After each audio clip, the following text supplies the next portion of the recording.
Well, we've ascertained the state of the crime scene. That's right. This is how a trial goes in the Opera House. During the proceedings, the Chief Justice and the oratrice will hear statements from both sides. The statements from both sides, the defenses from attorneys, witness testimonies, and even the audience's emotions will all be projected on the oratrice. This also precludes any kind of favoritism on the part of the Chief Justice. Not that this has ever happened anyway.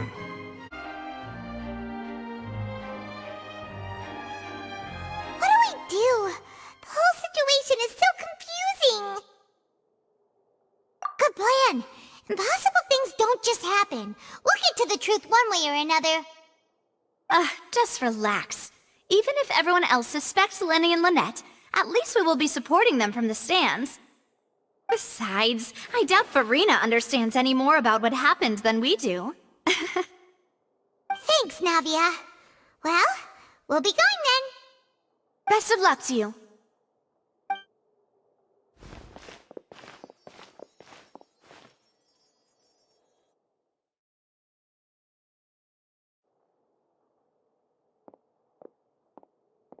Ah, finally, you're back. Well, how did your investigation go? To be honest, you might be disappointed. No. We're already very grateful that you were willing to help. Well now, don't you all look disappointed.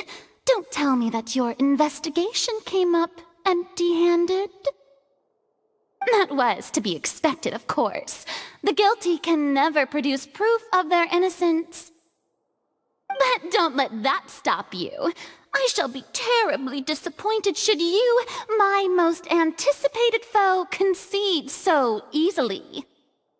Since both parties are present, I declare that the trial regarding the magic show incident is now in session. Firstly, in order for the audience to understand the causes and results of the incident, could we please have Mr. Lyney explain the trick? Yes, of course. I will explain while Lynette demonstrates on stage. All the necessary items have been prepared.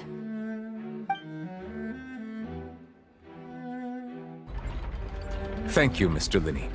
In that case, I take your statement to be that you ran to and remained hidden within the magic box in the audience stands once the trick began, and thus could not have committed the crime. Is this correct? Yes, that's correct, Your Honor.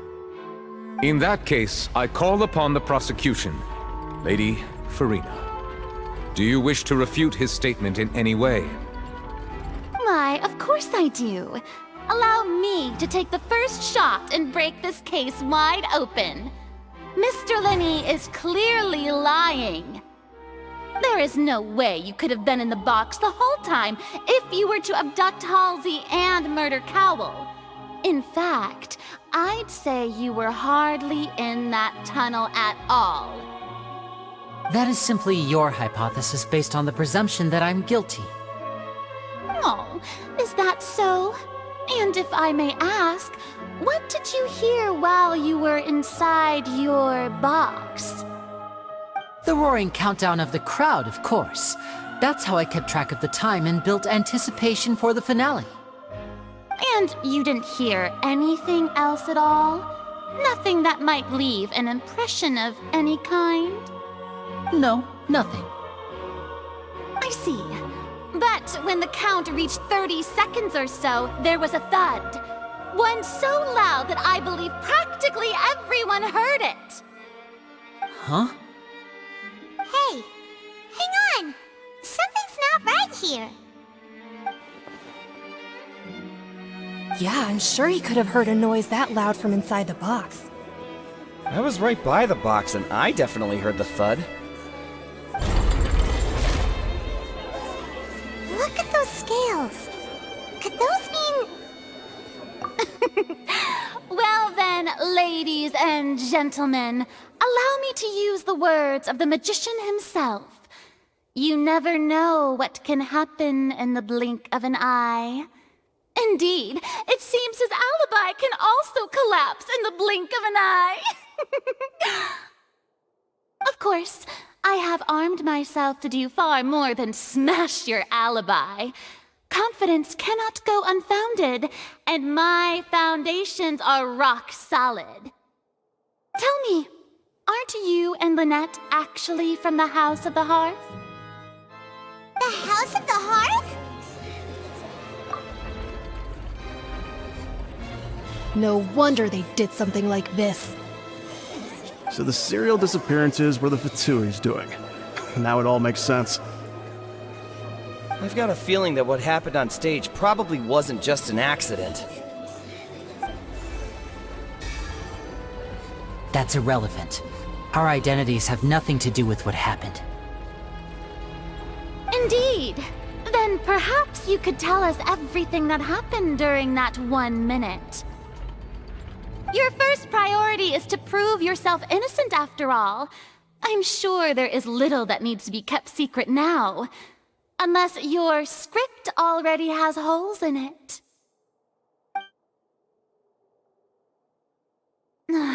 The Outlander is speechless. My, oh my, don't they look flabbergasted? Now comes the infighting and discord, I suppose. This was almost too easy. Oh, good thing I made all those preparations. Seems the all-nighter I pulled last night is really paying off. Hey, Lyney! Why didn't you tell us this before?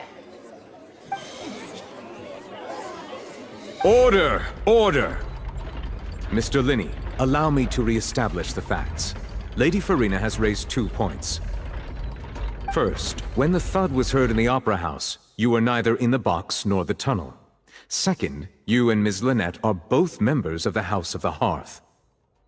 Are these claims true?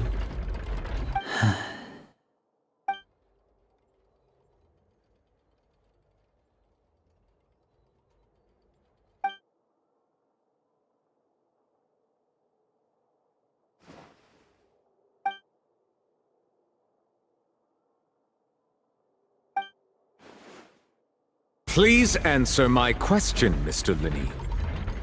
I'm sorry. Yes, they're true, Your Honor.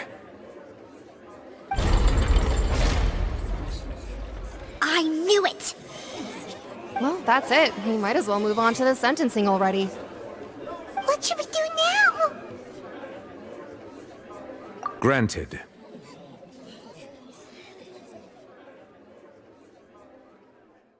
In that case, what is your request? Is that really necessary? They're already as good as guilty. The defendant deceived their own attorneys. What is there left to discuss? Order! Order, I say! Your request is reasonable, and we shall adjourn. This trial will reconvene in 1 hour.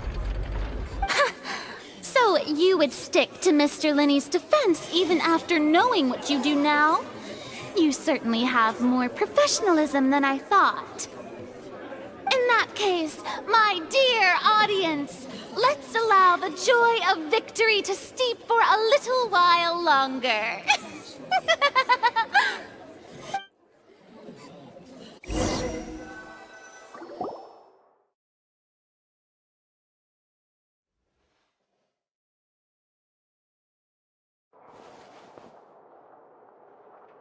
Well, this is awkward.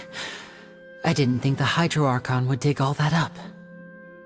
I'm sorry, Traveler and Paimon. Yeah, sorry. Paimon doesn't know where to start. We trusted you two. We based our entire reasoning on the assumption that you weren't bad guys. Not to set the wrong tone or anything, but Paimon's really mad! I'm very sorry. I know you're angry, and reasonably so, but please, let me explain. I know you've clashed with the Fatui several times before. I wouldn't be surprised if just hearing the word is enough to make you upset. But our organization is very, very large, and the Harbingers have very different personalities and goals. Right now, we want to save people. As many as we can. That's right. I'm sure we're on the same page when it comes to this nation and the disaster that its people might face. I knew if it weren't for our respective identities, we could become good friends. That's why I didn't wish to flat out lie to you, but chose to hide some details instead. The truth is very important, but being completely transparent about everything would see us spending more effort than we need to. Right. So, you be the judge. Heck, if I were you, I fear that I'd even struggle to trust me at this point. You met a Fatui who works as a magician, a trickster by trade. All by coincidence, too. But still, I'm asking you to trust me. I am no criminal. At least, not in this case. Sorry. Please forgive us. Well, you both say that, but... Right. Let's hear your answer first, and no lies now! Of course. I'll answer any question you ask. We've been trying to find out how the Oratrice operates. We want to know why it has a consciousness. Why can it deliver sentences accurately? During our investigations, we learned that the machine's core is beneath it. From that moment on, Lynette and I have been designing this box swap trick, with the objective of getting close to the core. Is that why you needed a whole minute? That's right. In truth, the audience would take about 75 seconds to count down from 60, while I would only need 15 to get to the opposite box. So, after jumping into the tunnel, I accessed the Opera House basement via the vent, and went to investigate the room in which the core is stored. That air vent was created during the construction of the tunnel specifically to execute this step. Well, nothing. As soon as I reached that room and was about to investigate, I heard someone's voice. Which should have been impossible, of course. I was quite certain that I was the only one in the room. That voice seemed to recognize me and tried to speak to me. I chose to err on the side of caution and retreated the way I came. On the way back, I saw the broken vase and the clothes on the ground, but the countdown was almost finished, so there wasn't time to give it any thought. After that, the homicide occurred just as you saw. Well, that explains why you didn't hear the thud. Because of that prophecy I told you about, of course. We must know all we can about this nation's secrets in order to deal with that prophesized crisis. That's the only way we can save everyone. So, there you have it. The whole truth. I swear, I didn't hide anything from you this time. It was never my wish to proceed under this cloud of mistrust either. But like I said earlier, you can be the judge. If you want to leave because you don't trust the Fatui, there's nothing I can do to stop you. Well, Traveler, you decide. Paimon will follow your lead however you choose.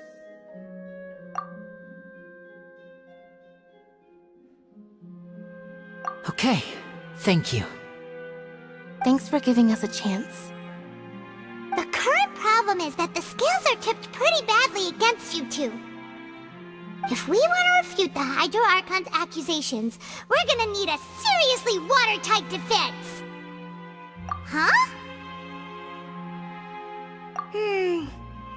Oh, Paimon thinks she gets what you mean.